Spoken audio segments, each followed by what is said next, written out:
I've published 2, soon to be 3 books, and some people find that impressive, but what I don't usually tell them is that I have at least 4 or 5 books that I never finished and that are just dead on a Google Doc somewhere. These are projects that I've given up on entirely after spending months working hard on them, and I've probably done the same thing with at least 5 to 10 online courses. I've also got a garage full of equipment that I never use, like rock climbing gear, disc golf stuff, a longboard, a skateboard, a mountain bike, kickboxing pads and gloves. But sometimes I stick with a project, like when I built my rental portfolio, which has to this day continued to pay me dividends, basically putting off enough income where I don't have to work. But for the most part, I am a connoisseur of starting new things with a ton of excitement, only to quit within 6 months and be on to the next thing. So as I sip my mint tea, let's talk about some of the consequences I've seen by stopping so many of the projects that I start. Let's start with the obvious one. I'm putting a ton of hours into something where I see zero payoff. This is the exact opposite of the advice that guys like Alex Hormozi give you, where you've got to spend your time on the highest leverage activities, the ones that compound and the ones that give you leverage. You know, money can be spent in order to get things back, just like your time can. And when I start a project only to quit it within a few months, that's the equivalent of taking money outside and setting it on fire. Another thing is that I'm sending a signal to myself that I'm a quitter. I'm telling myself it's okay to make a commitment to finishing something, and then as soon as you don't feel like it, just toss your commitment in the trash. Nobody wants to be a person who can't keep their word, and I know that every time I make a commitment only to quit, I just feel like I'm out of alignment and I feel a little bit weaker moving forward. These 2 books are projects that I did finish, yet I remember when I was writing these, right in the middle of it somewhere, I just absolutely hit a wall. And I started to doubt myself completely. I was like, am I even qualified to be writing on these subjects? Is anyone gonna read these when I'm finished? Is this project actually going to grow my brand and grow my business? But I saw these projects through, and the payoff looked like me getting invited to be on podcasts all the time, me getting invited to speak at a virtual online summit, making multiple 6 figures in revenue off the back end of each of these books. And the clients that came in off of the books were super warm. They hardly required a sales call to close. I got the credibility of being an author, and they make a couple $100 a month in passive income, which is kind of like having another rental property. So in the end, finishing these 2 projects was well worth the effort. One big reason I was able to finish the projects that have made the biggest difference in my life was because I was aware of something that I now call the excitement difficulty matrix. Here's a picture of what this matrix looks like, and in the rest of this video, we're going to break down exactly what it means. So have you ever bought a new online course and you dive into it with excitement and you're just burning through the modules, and then you get to like module 4 and it's starting to ask you to do some pretty hard shit. You're a little bit burned out, and that's kind of the point where you give up. That's happened to me a ton of times as well. Basically, when you start a new project, your excitement is at the peak. You have maximum excitement and energy, and like the little action items that you take in those first few modules, those keep fueling your excitement along the way. And that excitement slowly decreases as a project goes along. In fact, there's always a point in any project where your excitement is low. Your gas tank is on E, and you basically have to push through the rest of that project on willpower alone. At the same time,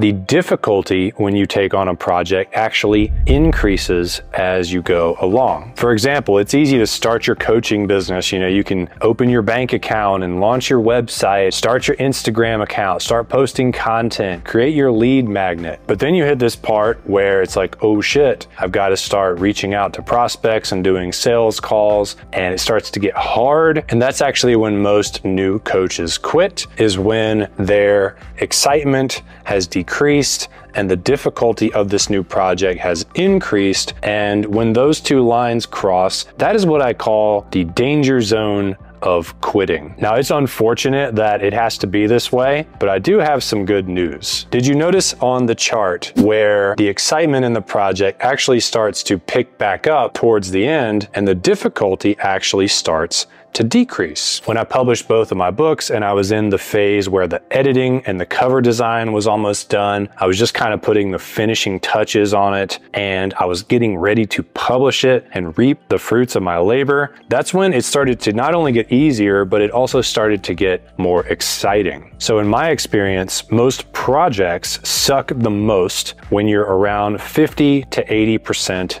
done. And knowing that has gone a long way to help me push through that difficult period and make it to that finish line. Aside from the awareness of this excitement difficulty matrix, I've got 3 other big tips for you to help you finish what you start. Number 1 is do not let the project go too long. For me, if a project goes past about 4 months, I'm probably not going to finish it. The excitement is just so low and the difficulty is ratcheting up, because if it's going that long, there's probably some complexity and some confusion in it. What I would do is break that into 2 smaller projects where both of them can be completed in, let's say, 2 months, and then I'm going to be a lot more likely to actually finish the whole thing. It's important to mention that there's a difference between a project and an ongoing task. Like if you're going to publish a weekly video to YouTube, that's ongoing. You would do that for maybe years and years. Projects are things that have a finite endpoint, like writing a book, and those are the things you want to keep to around 3 months maximum if you have ADD as bad as I do. Number 2, you should know when to actually quit. This is illustrated well in Seth Godin's book called The Dip, where he talks about this same concept. And one thing I didn't expect him to say in his book is that sometimes quitting is a good thing. For example, if you never quit anything, you'd still be working at the same restaurant you were at in high school, or you'd be with the same toxic partner that you had in college. You have to know when to quit and which projects and things that you're pursuing are worth seeing to the end. For example, I shut down a real estate coaching business that was making about $25,000 per month just because I was burned out and I lost the passion on it. Now I do what I love, serving coaches, and I'm so much happier. And so in that instance, quitting was the right decision for me. So that's the big caveat to this whole argument around finishing what you start, is knowing when to quit when you are genuinely doing the wrong thing. And number 3, choose the right projects from the start. Quitting the wrong things is an efficient move, but it is much more efficient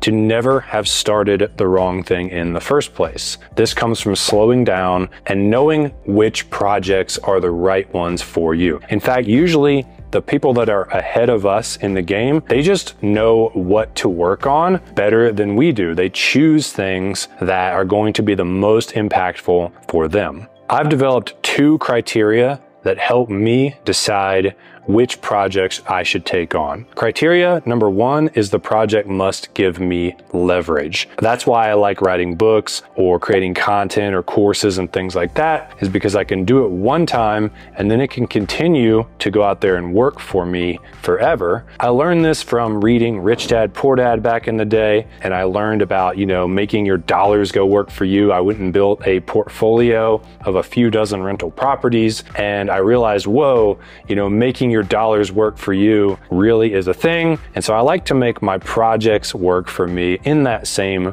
philosophy. Criteria number 2 is the project must give me my desired lifestyle. So since I've been coaching, one of the exercises that my clients rave about the most is the perfect day exercise. I basically just have them write down in detail, what would a perfect day look like for you, start to finish? What would you be doing?